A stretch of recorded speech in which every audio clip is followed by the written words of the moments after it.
on the Daily Mail. This is one of the most outrageous civil asset forfeiture stories I've seen, and I've been covering this for a long time.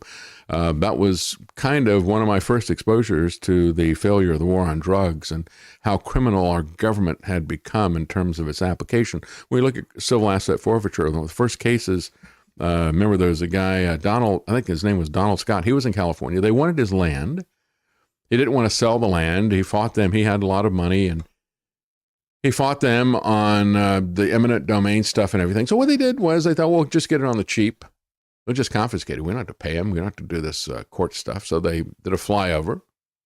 And they found in this rural area, they said, well, there's some marijuana growing there. I don't know if it's growing naturally or if somebody was using that, acreage that he wasn't paying any attention to if they were actually growing it. So they did a drug raid, one of these no-knock drug raids, and just kick in the door in the middle of the night. He thought they were house invasion. He comes down the stairs with a gun in his hand. They shot him dead, and then they took the land. Another one was a guy who, and I've mentioned this before, had private planes. He had a charter service, essentially running a taxi service. He has two guys in suits show up with attaché cases, and he flew them from the U.S. to Canada for a business meeting. He waited for them. They came out of their business meeting. He flew them back. When he comes back to the United States and lands, they've got DEA agents surrounding his plane, guns pointed. They arrest these two guys, and they say, well, we're taking your plane. He goes, I didn't know anything about this. And they go, yeah, we know you didn't know anything about it, but your plane is involved in the crime.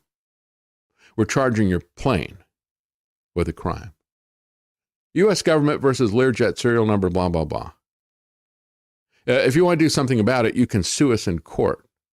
Civil suit. There's no presumption of innocence. You'll have to prove that you were innocent. And you'll have to sue us.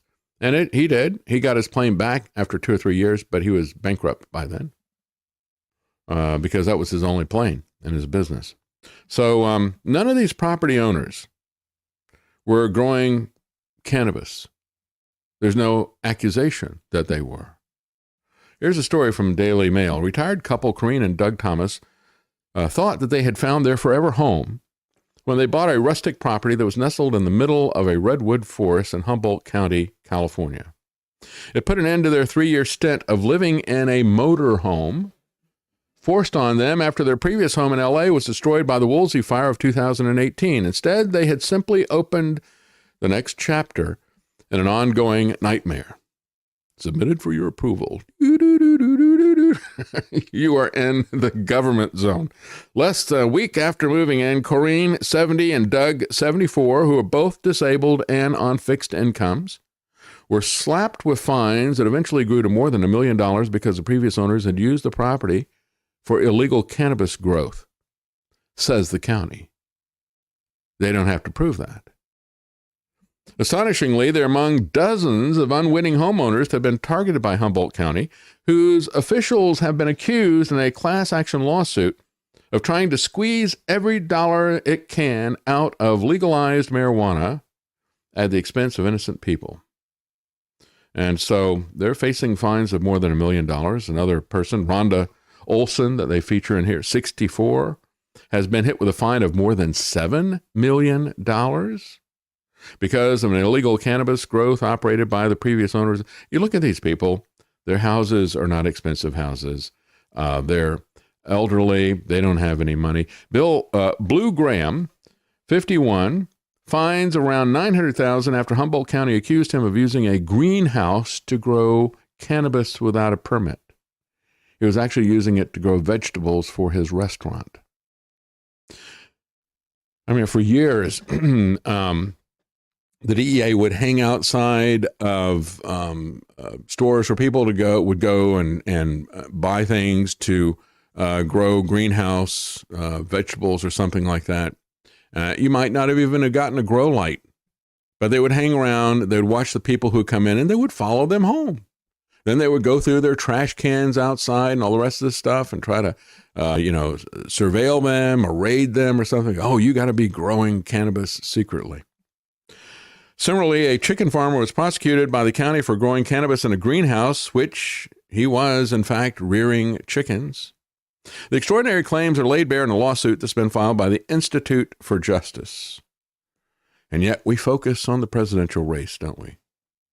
Oh, gee, I hope that Trump gets in instead of Biden or vice versa. Yeah, right. That'll help a lot with this stuff, won't it? No. It's obvious that we aren't involved with cannabis, Doug said. We don't even drink alcohol. We're just old senior citizens. The county knows it, but they're still coming after us. They are at war with the community. That's where I began this. The government is at war with you.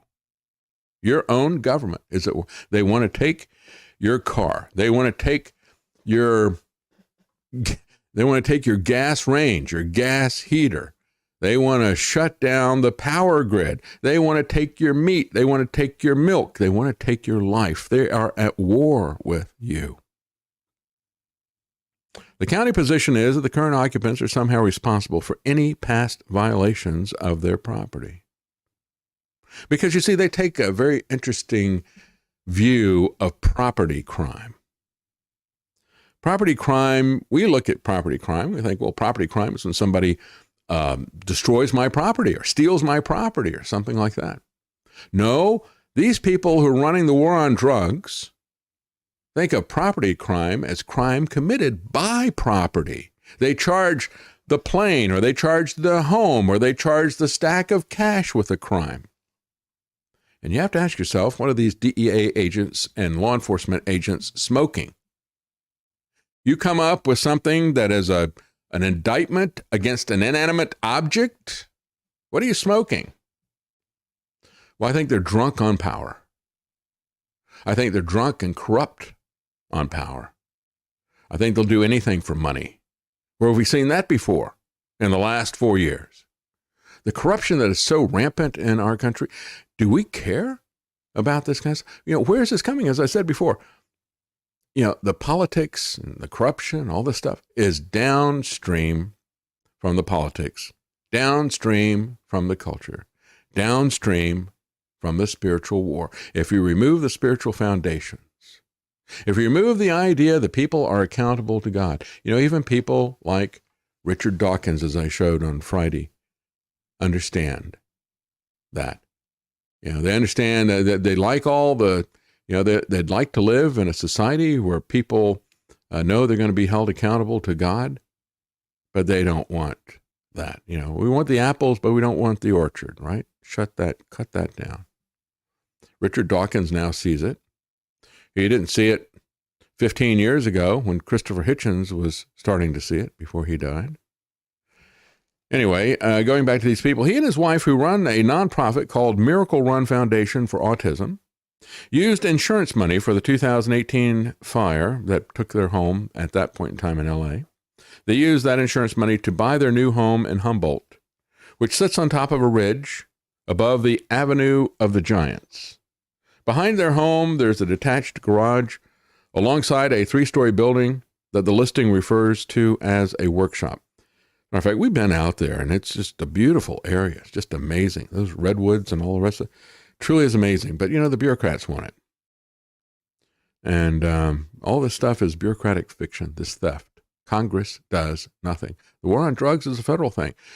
Jeff Sessions, a partner in crime with these local law enforcement people. You steal this stuff. I don't have any authority for the drug war, he tacitly admits. I've got no authority for that. But if you steal property from people, even in California where the marijuana has been legalized, and you've got a sheriff's office in San Bernardino County held up armored cars 3 different times and got lots of money from them. Each of those, 2 of those times. Third time, they're ready for them. They caught them red-handed. But, they keep doing that. They're criminals, highway robbers. And it's being incentivized by the federal government. They have no authority. They know it. The Republicans know it. The Democrats know it. Sessions knows it.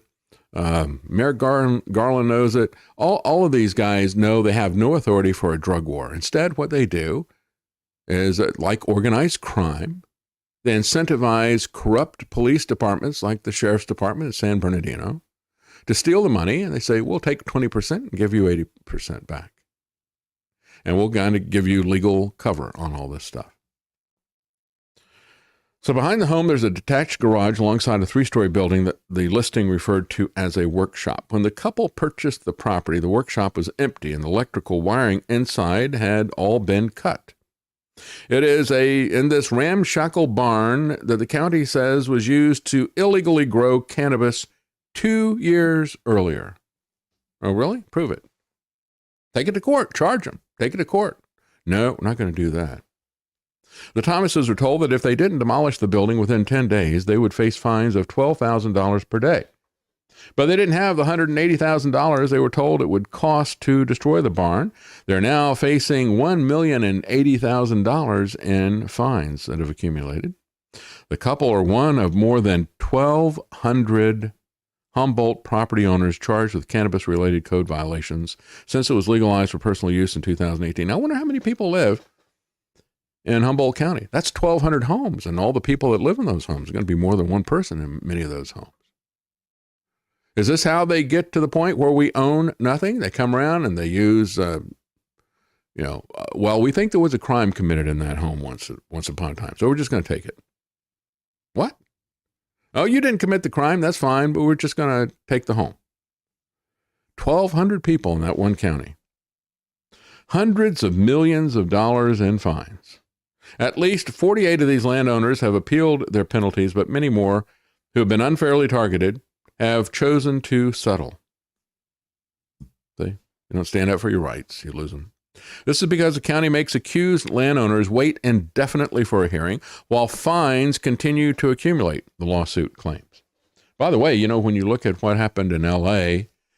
with John MacArthur's church, once they started fighting the lockdown restrictions and things like that, that really happened when they said, now you can't sing. Okay, you can come in limited numbers and you can set 6 feet apart, which we know there was no basis for any of that stuff. And you can wear masks, but still, if you do all of that, you still can't sing. They said, we're done.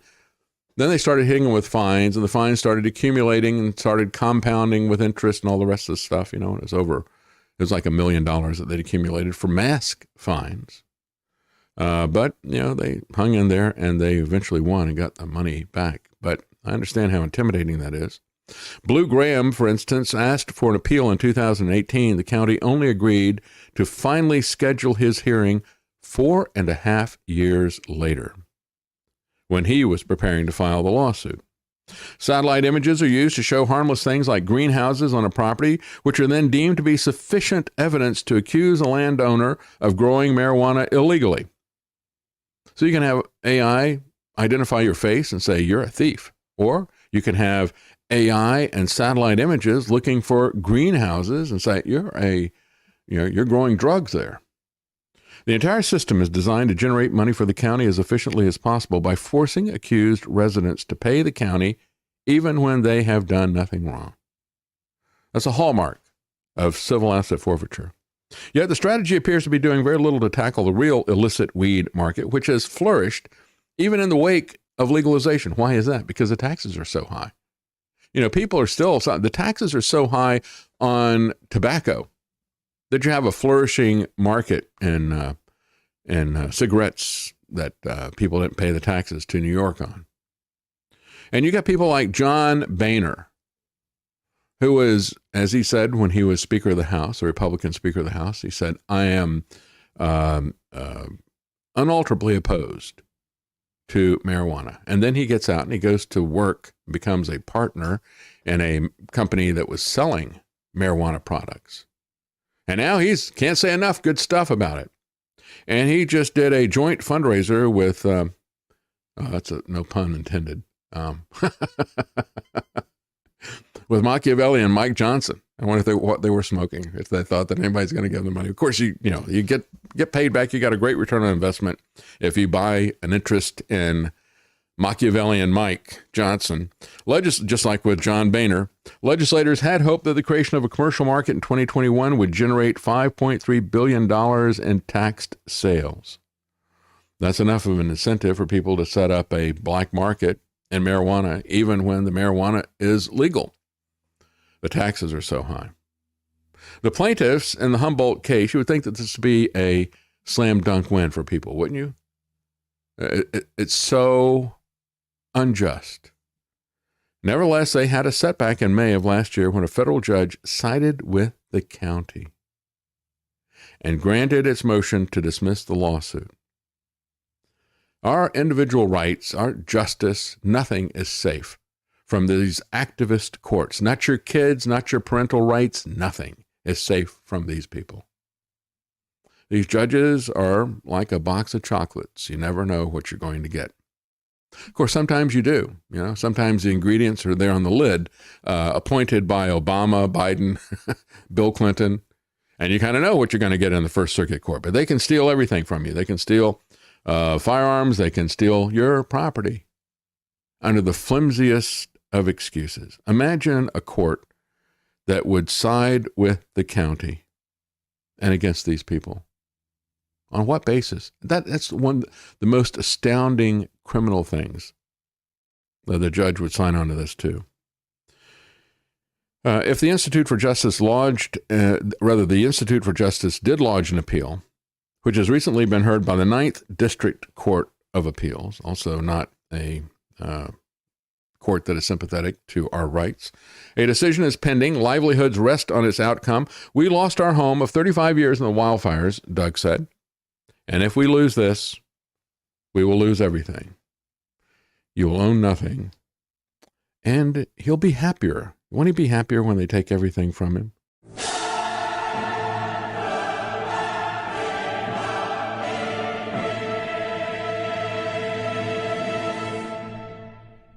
The David Knight Show is a critical thinking super spreader.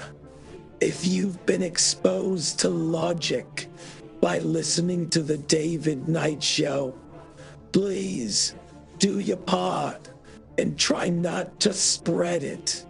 Financial support or simply telling others about the show causes this dangerous information to spread farther. People have to trust me.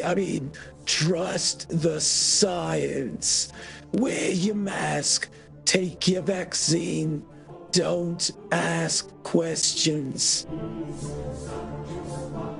Using free speech to free minds. It's the David Knight Show.